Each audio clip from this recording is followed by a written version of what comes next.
Hi everyone, welcome to another episode of Secrets of the Viz. Today I have a very special guest with me, Judit, who is here to talk a little bit about her wardrobe viz, which is a very interesting way of doing tree maps. So over to you, Judit, to do a little introduction on yourself. Thank you for having me on this podcast. It's a pleasure. So, my name is Judit. I'm currently based in Berlin, originally from Hungary. A couple of years ago, I was a Tableau Zen master, and now I serve as a Tableau public ambassador. I like whizzing. Unfortunately, I don't have so much time for it these days. I like manual data collection a lot and doing interesting quizzes in terms of topics and how I visualize things. So yeah, I'm really into design and fonts and whatnot. Do you think that trends in data visualization is very different from 4 years back? I don't think so. Maybe one, you can set rules for yourself on how you want to approach design or your vizzes. But sometimes you need to break those rules. Like, for example, this whiz that we are going to be talking about, I broke one of mine and it was not easy. I'm super consistent when it comes to colors. But then this was where I didn't control the colors. So whatever I wore, I just took the color from the clothing item and then I added it to a viz. I thought it will turn out to be a mess, and I don't like mess. I like rules.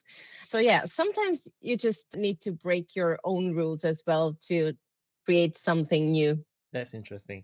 Color is a very hard concept to wrap around data visualization because you can often go into the rabbit hole of introducing too much colors. It all depends on like the context and the journey that you want to bring your audience along.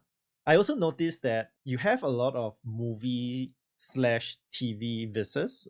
You have one on the coffee of Twin Peaks, which is really interesting. You basically counted the number of coffees that the folks drank in the show, and I would assume that took a lot of time for just data collection. Yeah, it did. That's one of my all-time favorite vizzes. I'm a David Lynch fan, a Twin Peaks fan. So I basically rewatched the whole series. And whenever I saw a coffee being consumed, I hit stop and then I recorded it in Google Sheets so that I could come up with the database. It's around like 40 hours of rewatching, but okay, I was rewatching the show as well. This is really nice. I'll link it in the description so everyone can go check it out as well. It's first.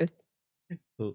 So maybe we can share your screen and talk about the design inspiration behind the viz on the wardrobe. Yeah. So this is my most recent one we were talking about. I love harmony and sticking to a color scheme. And it turned out, at least for me, that in terms of like color choices, what I wear, I'm kind of a boring person. I only wear black, shades of black, and some green.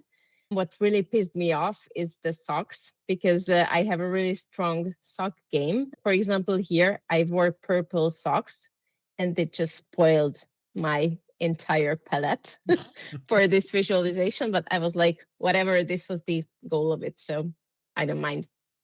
So just looking at this, how did this idea came about? What inspired you to create a viz on your wardrobe?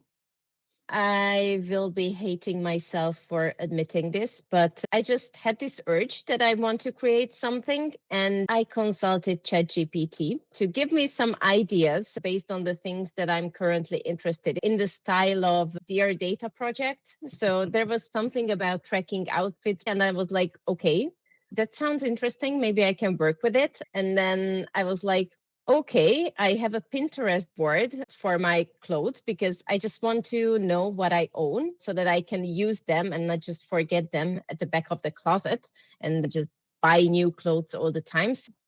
So I figured that I would track what I wear for a certain amount of time. Like, okay, let's make it 4 weeks. Then I started hating it on day 3, but I just went through with it because I'm stubborn, I would say.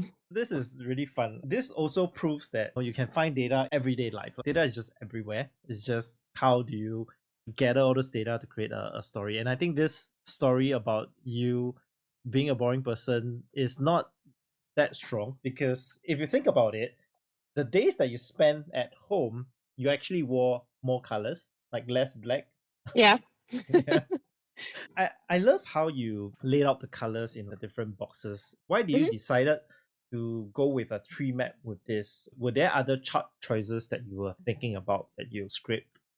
No, that was my first choice from the start. And I have like a data viz journal where I just jot down ideas that I have. And this was the initial version.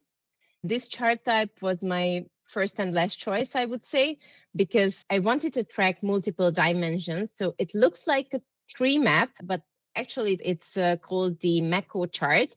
The difference is you can treat it basically as a column chart, but it has another dimension on the x-axis. So on the y-axis, I was kind of consistent. So this line is my feet, this is my lower body, and this is my upper body and what I wear. And then the horizontal axis is like how many hours have I worn those items. For example, here I wore this pullover for 9 hours. So that's why this column is so wide. Basically, a column chart with one more dimension. That's really interesting. Earlier on, you were talking about Dear Project, and I think that is the one by Georgia Lupi. I don't know. Yeah, it's by Georgia Lupi and Stephanie. But yeah, it's when they send postcards to each other every week for a year. And it's really exciting. If you're interested in any type of physical data visualization, I would really recommend to everyone to read it and to have it on their shelf because it's beautiful also. Yeah.